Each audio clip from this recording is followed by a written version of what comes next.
Hello friends, आज मैं आपके साथ शेयर कर रही हूँ क्लास 10th का मैथ्स का एपी का क्वेश्चन है ये, और सीबीएसई में 2023 में आया हुआ है। क्या दे रखा है? The sum of the first q terms of an AP is 63q minus 3q square. If it's p term is minus 60, find the value of p. ठीक है, also find the 11th term of this AP. ठीक है, question थोड़ा सा बड़ा है। सबसे पहले तो हमें उसने जो दे रखा है उसको लिख लेते हैं। गिवन है 63q माइनस 3q स्क्वायर। अगर यहाँ मैं मतलब q की वैल्यू 1 ले लेती हूँ तो क्या होगा? 63 इंटू 1 माइनस 3 और 1 का स्क्वायर, तो क्या हो जाएगा? 63 माइनस 1 का स्क्वायर तो 1 ही होगा, और इसको 3 से कर देते हैं तो ये हमारे पास कितना आ जाता है? 60। अब मैं क्या करती हूँ, q की वैल्यू 2 ले लेती हूँ। जब मैं यहाँ पे लिख देती हूँ 63q माइनस 3q स्क्वायर, तो अगर मैंने 63 की वैल्यू 2 मतलब q की वैल्यू 2 ले ली तो यहाँ पे तो 2 आ जाएगा, और ये 3 और 2 का स्क्वायर। ठीक है, तो ये हो गया हमारा 2 3 जा 6, 2 6 जा 12 माइनस 2 2 जा 4, 4 3 जा 12। ठीक है, इसको इससे माइनस करेंगे तो 6 से 2 माइनस करेंगे तो 4 हो जाएगा, और 2 से 1 माइनस करेंगे तो 1, और ये 1। तो इस तरीके से हमारी ये दो वैल्यू आ गई। अब हम क्या करेंगे देखो, अगर ये A1 और A2 होंगे तो हमारा क्या हो जाएगा? हम उससे D निकाल सकते हैं, कॉमन डिफरेंस निकाल सकते हैं। और हमारा A1 क्या होगा? A1 होगा सम ऑफ फर्स्ट टर्म। ठीक है, तो A1 हमारा कितना हो गया? ये वाला 60 हो गया। A1 हमारा 60 निकल गया। ठीक है, और A2 क्या होगा? A2 होगा difference of S2 and S1। ठीक है, S2 हमारा ये वाला है, इसको लिख देती हूँ मैं यहाँ पर। ये हमारा जो निकल के आ रहा है S2 निकल के आ रहा है, ये जो हमारा निकल के आ रहा है S1 आ रहा है। ठीक है, यहाँ पर लिख देते हैं तो ज़्यादा अच्छा रहेगा। S2 तो मैंने कहा कि A2 क्या? Difference of S2 and S1, तो ये हो जाएगा हमारा S2 माइनस S1।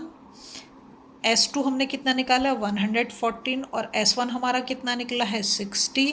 दोनों को माइनस करें तो यहाँ पे हमारा हो जाता है 4, और 11 से 6 गए तो 5। ठीक है, 54 हमारा निकल के आता है। अब हम कॉमन डिफरेंस निकाल सकते हैं। कॉमन डिफरेंस जिसको हम किससे डिनोट करते हैं? D से। DIFFERENCE होगा। ठीक है, डिफरेंस ये क्या होता है? A2 minus A1। हमेशा A2 से ही A1 को माइनस करेंगे, याद रखना, कभी भी A1 माइनस A2 मत कर देना। तो A2 जो हमने निकाला है वो आ रहा है हमारा कितना? 54 है ना। तो 54, और A1 हमारा कितना है? वो है हमारा 60। ये हमारा A2 है ना। तो 60, तो हमारा ये कितना आ जाएगा? -6। कॉमन डिफरेंस हमारा कितना आ गया? -6। D हमारा -6 हो गया, इसको लिख देते हैं। ठीक है, इसको अगर कर देंगे तो अच्छा रहेगा। ये हमने कर दिया A1 जो हमारा निकला, A2 जो हमारा निकला। ठीक है, ये हमारा S2, ये हमारा S1, और ये हमने D निकाल दिया। अब हम क्या करेंगे? सिंपली उसने हमें A मतलब P यहाँ पे दे रखा ना, P टर्म इज़ -60, तो मैं यहाँ पर उसी को ले रही हूँ -60। ठीक है, तो हमारा फॉर्मूला क्या होता है? A, अगर हमें किसकी वो निकालना है, P-1 और D इजिकल टू -60। ठीक है, A हमारा कितना निकाला है? यहाँ पे हमने 60 प्लस P-1 है ना, तो P-1 और D हमारा जो है कॉमन डिफरेंस हमने निकाला है -6। इसको भी ब्रैकेट में डाल देते हैं, -60, तो हो गया 60 प्लस ये हो जाएगा। अगर हम इसको इसके साथ मल्टीप्लाई कर दें तो ये एक काम करा जा सकता है, या फिर इसको इधर ले आती हूँ तो भी हो सकता है। क्या कर रहे हैं? P-1 -6 is equal to -60।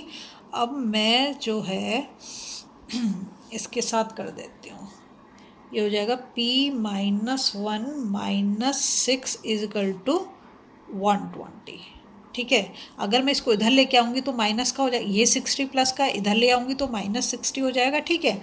अब इसको करते हैं p - 1 इजिकल टू -60 अपॉन -6, दोनों कैंसिल आउट हो जाएंगे और 6 से इसको काटेंगे तो 6 2 12 0। तो p - 1 की वैल्यू कितनी आ गई 20। हमें तो p की वैल्यू चाहिए, तो 20 इस 1 को इधर लेके जाऊंगी तो किसका हो जाएगा, प्लस का हो जाएगा। तो p की वैल्यू कितनी निकल के आ गई 21, ठीक है। नेक्स्ट काम क्या करेंगे हम, उसने हमसे 11th टर्म का पूछा है, तो क्या होगा a11 is equal to a plus n-1, तो मतलब n-1 तो हो गया 11 - 1 और d तो हमें दे रखा है, मतलब हमने निकाल लिया कितना -6 निकाला है ना d। तो ये हो गया हमारा a प्लस 10, ठीक है, इंटू -6, ठीक है। अब a तो हमारे पास है तो उसको हम तो लगा देते हैं, 60 है a हमारे पास, ठीक है। तो 60 और ये हो जाएगा माइनस का 10 6 या 60, तो हमारी वैल्यू कितनी आ गई A11 की 0। अगर आपको वीडियो पसंद आ रही है ना, प्लीज़ लाइक शेयर सब्सक्राइब करें, फॉलो जरूर।